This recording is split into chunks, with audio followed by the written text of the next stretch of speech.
Assalamu alaikum, greetings and peace. How are you guys doing? Welcome to the Dean Show. Now, my next guest, for those of you who have never heard of him, let me give you a little breakdown. Miko Peled is an Israeli activist, author, and a karate instructor. He's the author of several books, one of which is The General's Son, The Journey of an Israeli in Palestine, and Injustice. He has a very unique story. We've had him on the program before. He comes from a family of grandfather who was the original signer of the Israel's Declaration of Independence, and his father was actually a general in the Israeli army. So let's get into this clip here. We're talking about Masjid al-Aqsa under attack. You have the blatant injustices that are going on. Some of it kicked off from this video, and then we'll get our next special guest in to kind of give us a breakdown of what's going on the ground, fill us in on everything of why and what's going on currently. Let's go ahead and check out this video. Jacob, you know this is not your house. Yes, but if I go, you don't go back. So what's the problem? What are you yelling at me? I didn't do this. I didn't do this. But It's easy to yell at me, but I didn't do this. You are stealing my house. And if I don't steal it, someone else is going to steal it. And if I don't steal it, someone else is going to steal it. And if I don't steal it, someone else is going to steal it. Miko Peled. How are you? How are you? How are you? How you been? I've been well. Thank you so much. Good to see you again. Good to see you too. The introduction, was it proper? Is there anything I left out that you want to add for those who don't know about your work and some of the activism that you're doing? No, it was fine. Yeah, it was very good. Thank you. What about this video? Did you get a chance to see the video? Yeah, that video in the larger picture is a very small thing compared to everything else that's going on in Jerusalem and now and in Palestine in general. I mean, Zionists have been stealing Palestinian land for close to 100 years. This is nothing new. They make all kinds of excuses. They say the Jewish people used to live there at some point and so on, and they just go on and continue to evict Palestinians, kill Palestinians. And this is happening in Sheikh Jarrah, which is a neighborhood of Jerusalem, a Palestinian neighborhood of Jerusalem. And it's a short walk from there to Al-Aqsa, to the old city of Jerusalem, where we see more violence perpetrated by the state of Israel, by Israeli authorities. And at the same time, we see bombing in Gaza. So this is really an attack on Jerusalem, which of course is the heart of Palestine and holds one of the most sacred monuments to Islam and Al-Aqsa Mosque, like you said. And so it's attack on Palestinians everywhere throughout the entire country and focusing on Jerusalem. And particularly during Ramadan, this is not by accident. This is not a coincidence. This is all very well planned in order to light a fire that will burn Palestine. This is their objective. Well, it's interesting. You said that this is not coincidence. This is well planned. You have Ramadan, obviously, when Muslims are fasting. People would think, okay, they're in this mosque, a place of worshiping their creator, and then it seems like, okay, Phyllis, what do you mean by it's not coincidence, it's planned? Well, the Zionist grand plan is to get rid of the Palestinians and do what they call Judaize Jerusalem, which is to get rid of any remnants of Islam that, of course, have existed in the city for 1,500, almost more than 1,500 years. And most prominently, of course, is Al-Aqsa and the Dome of the Rock, the beautiful Golden Dome. So they have this vision of building some other structure there, which they call a temple or God knows what, at the expense of that, and to get rid of the Palestinians and to change the entire city as they've been changing all of Palestine by getting rid of Palestinians, destroying Palestinian, Arab, and Muslim, and also Christian monuments. And building for Zionist Jews only. This is a very dangerous process, and to do it during Ramadan achieves two things. Number one, it's really like throwing a match into a fire full of explosives, because of course people are much more sensitive during Ramadan. Everything becomes much more heightened. and they are going to use, they use excuse after excuse after excuse to use more and more violence against Palestinians, more and more violence in Jerusalem, and even inside the mosque. I mean, I'm sure you've seen the very troubling images of shooting and both bullets and tear gas and whatnot inside the mosque while people are praying. There's a fire not far from the mosque right now, and at the same time, they're bombing in Gaza at the same time. So this has to do with the fact that Netanyahu, who is the prime minister, wants to remain prime minister. And when there's violence, it's very good for politics. So he will remain prime minister. It's very likely they will have what they call a national unity government, which is kind of an emergency government. He will remain prime minister. They will continue the violence against the Palestinians everywhere. They'll continue to kick out Palestinians out of their homes. They will continue the violence in Al-Aqsa. And eventually, I think their goal is that Al-Aqsa will be burnt to the ground. I don't think there's any doubt about that. They want to light the fire that will burn Palestine. You mentioned a video. We're going to go ahead and play this from the masjid itself.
So can you give us a breakdown? What were we actually seeing there? Well, what we were seeing was state-sponsored terrorism. That's what we're seeing. We're seeing state-sponsored terrorism. There's no provocation whatsoever. There's nothing to justify even remotely or excuse the violence perpetrated by the Israeli authorities.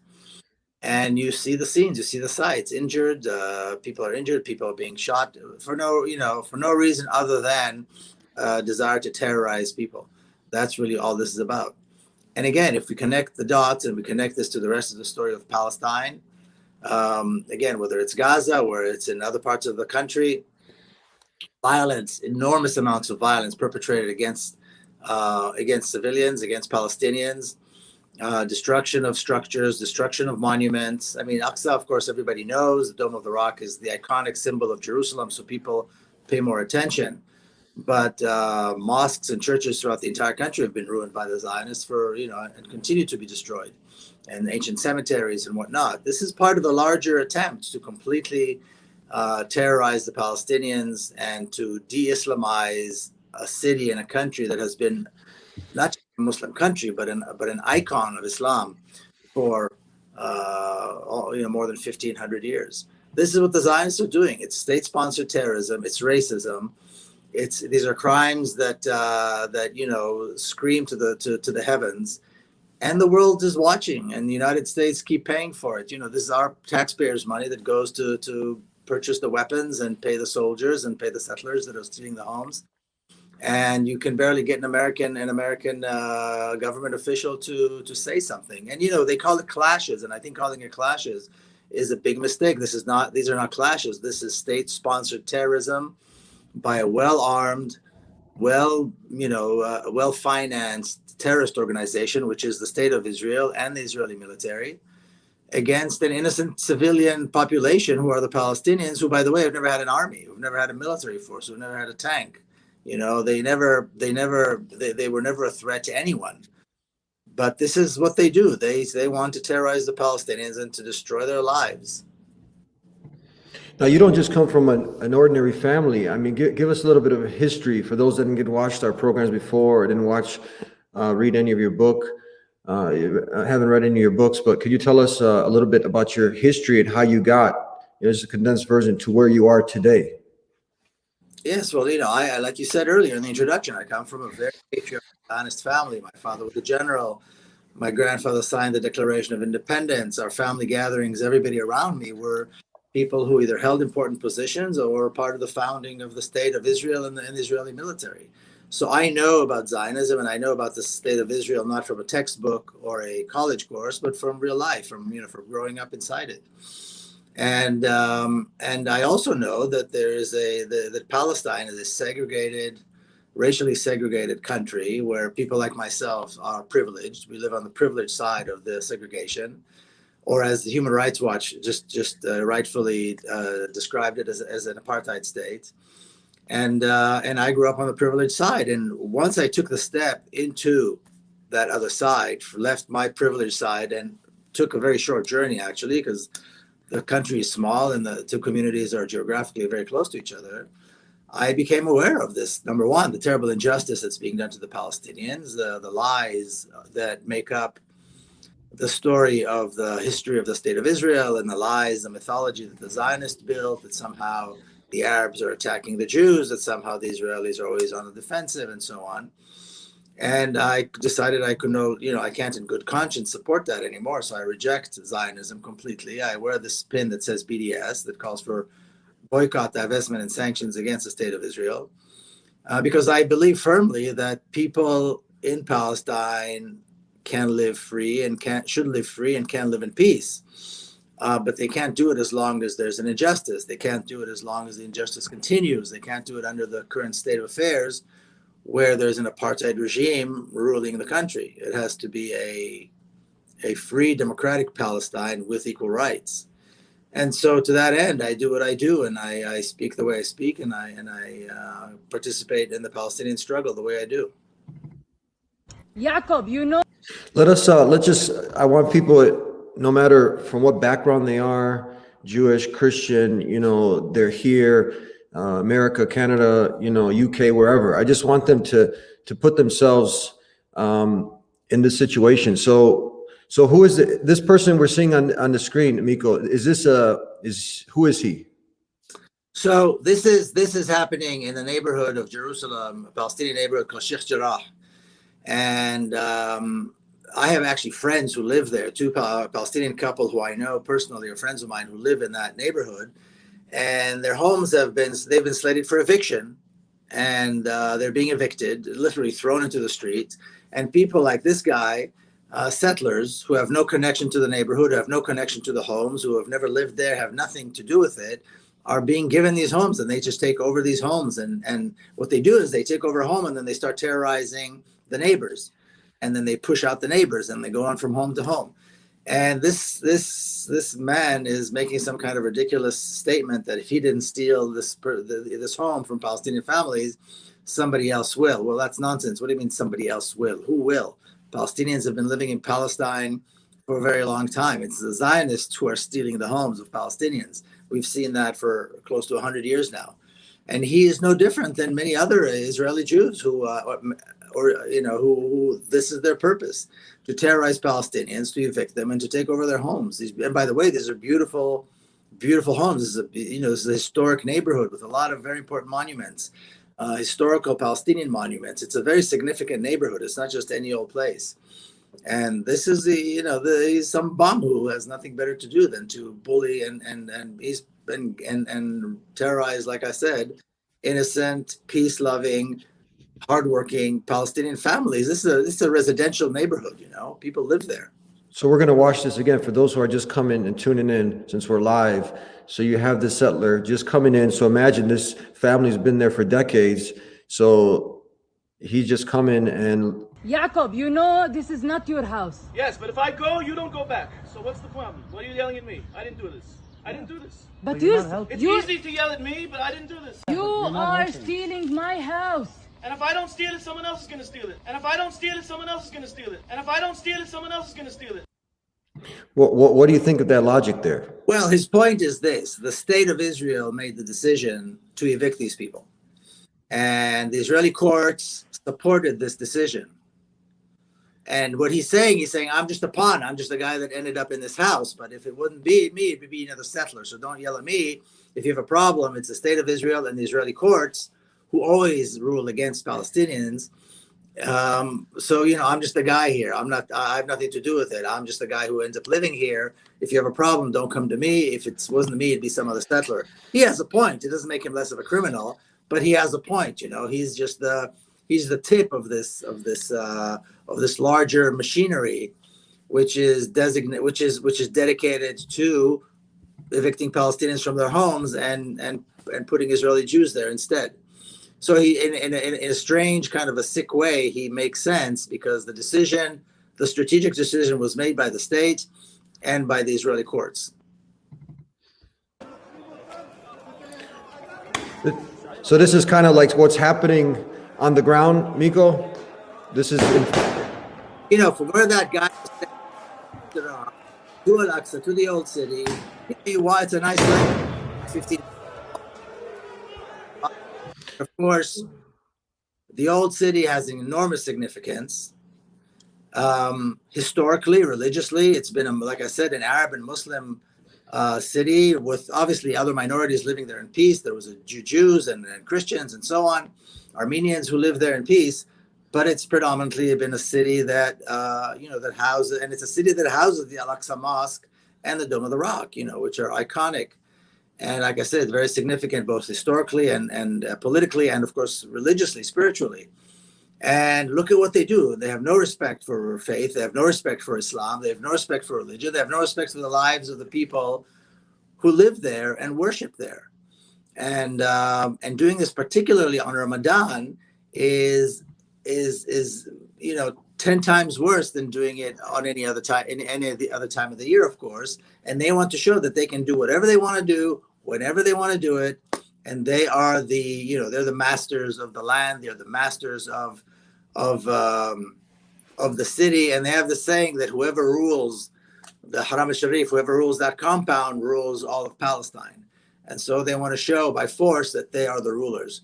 It's a very dangerous situation. I think it's very tragic. I think if people in the world, Muslims, not Muslims, people of all, religions, all faiths, all countries, do not begin to impose sanctions on the state of Israel. Do not begin to demand that the state of Israel stop this. Do not demand that the American Sixth Fleet, which is in the Mediterranean, come in to save the people in Gaza. Until the world does not get behind this, nothing is going to change. And I hate to say this, and I hate not to be pessimistic, but we have not seen the end of this violence yet. I think we're going to see more violence. This is going to be one of the worst years Palestine has ever experienced. And I fear that this beautiful site, this beautiful iconic site of the Dome of the Rock and Al-Aqsa Mosque will be taken away from us, will be destroyed, as supposedly perhaps by accident or something. But there's no regard for the importance, the significance of these monuments and of the city, other than for their own desire to show power. And I say this again, if the world does not intervene, if regular Americans do not intervene, whether they're Muslims or any other faith, if people around the world do not unite and sanction Israel and demand that this stops, and make sure that, and demand that American politicians, elected politicians, not just speak out against this, but act against this, that they demand that the Sixth Fleet come out and save the people in Gaza and declare a no-fly zone over Gaza so that Israel can stop, will not be able to continue to bomb Gaza. Until people get up off their chairs and get angry and get in the face of politicians and demand change,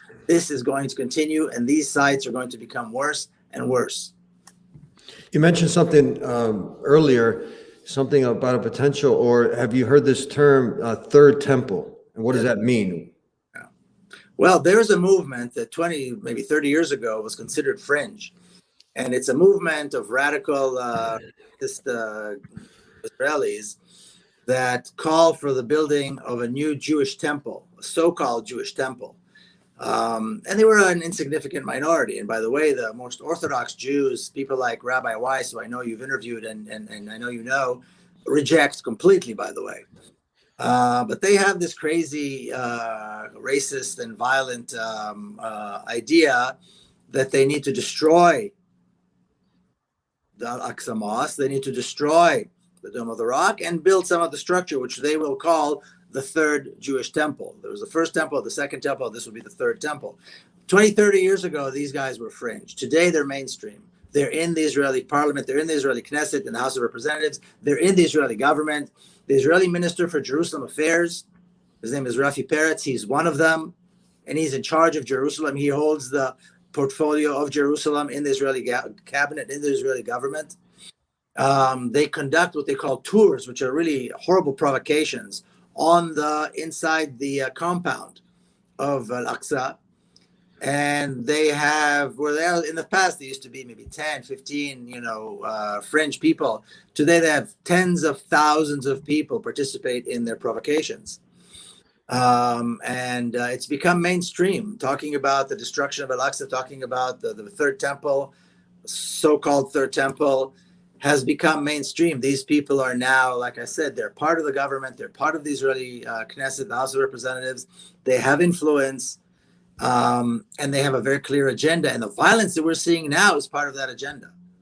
The violence that we're seeing now can and they are hoping will lead to this final and horrifying moment where all of this is destroyed. I have no doubt about that. Do you think, how would it be received if something similar like this was happening at the Vatican?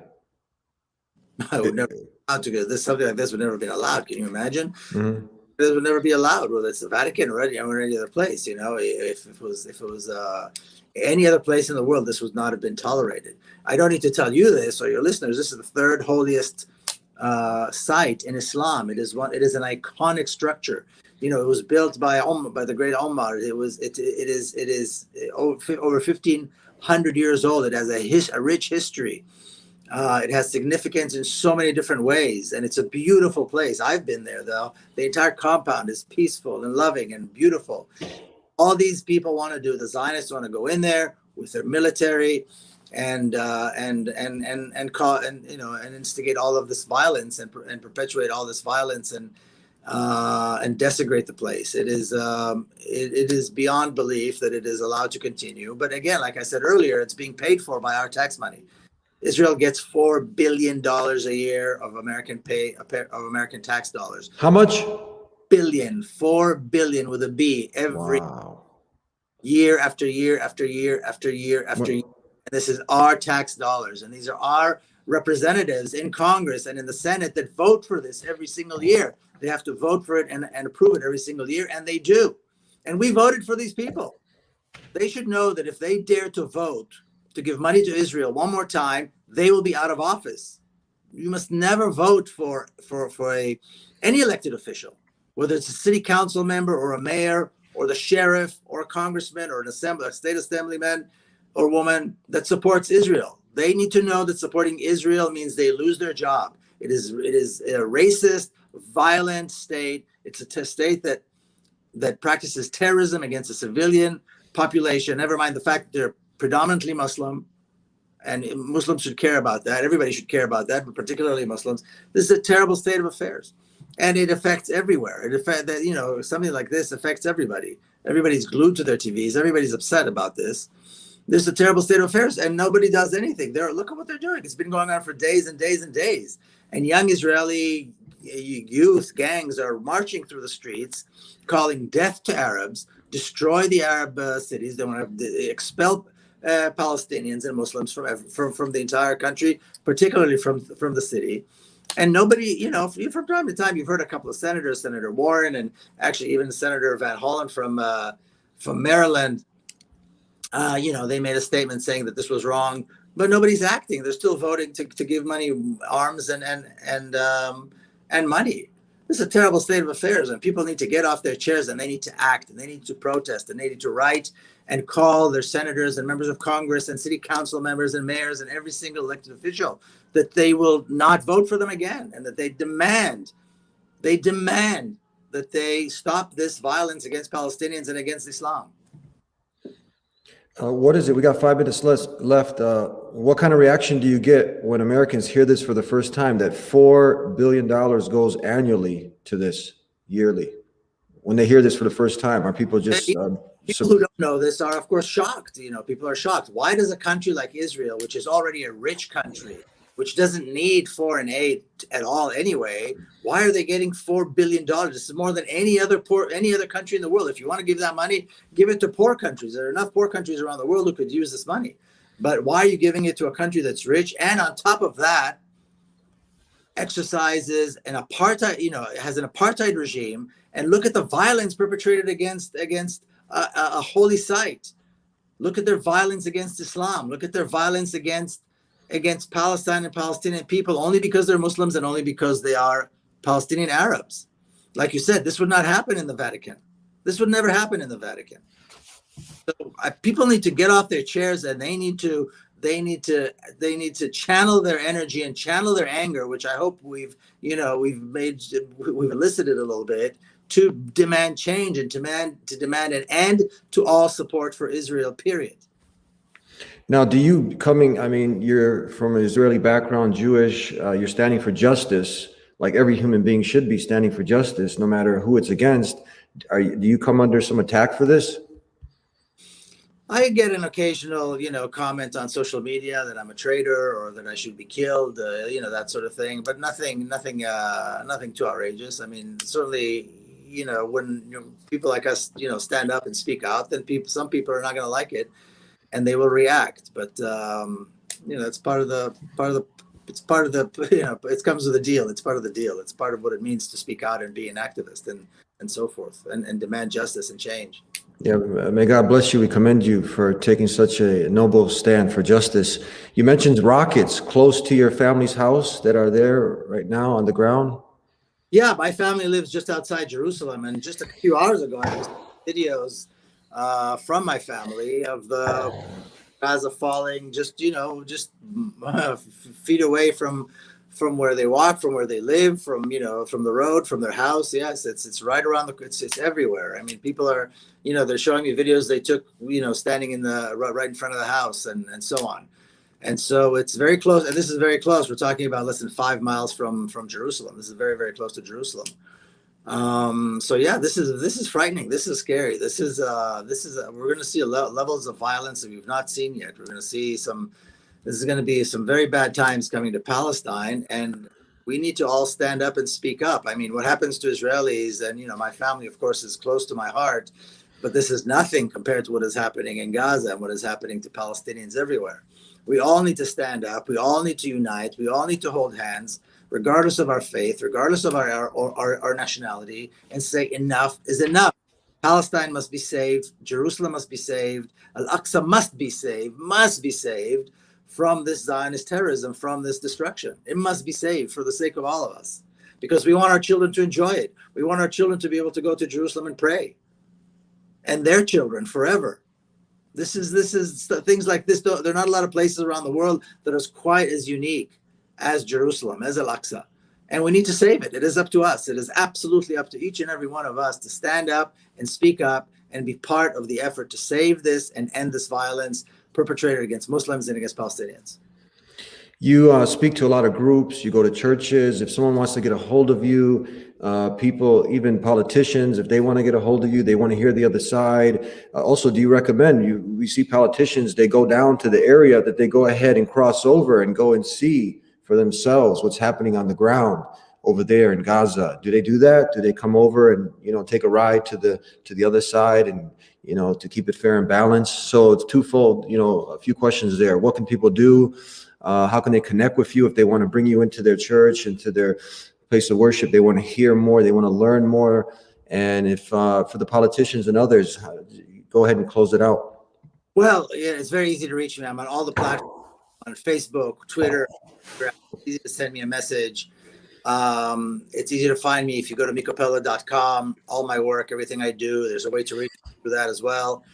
And I'm happy to speak in front of everybody and anybody. I think it's crucial that people know what is happening and become aware and act. Become aware and act, because too many people are aware, but they don't act. I think they don't care enough.